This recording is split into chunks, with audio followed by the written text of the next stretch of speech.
कराची से आपको खबर दे रहे हैं, जहां पर 5 अगस्त को 2.5 करोड़ लूटने की वारदात रोजमा हुई थी।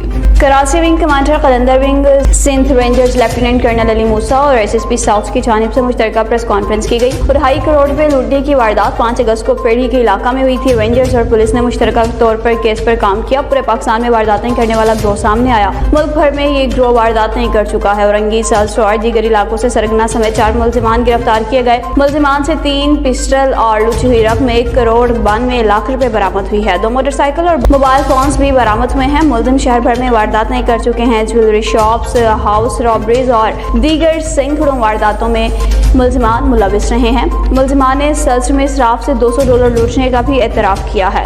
मुलजिमान का गिरोह शांगला से ताल्लुक रखता है। मुलजिम बाकायदा रैकी के बाद वारदातें करते हैं। मुलजिम मुनज़्ज़म अंदाज में वारदातें करते हैं। मुलजिम वारदात के लिए हर साथी को एक टास्क दिया करते थे।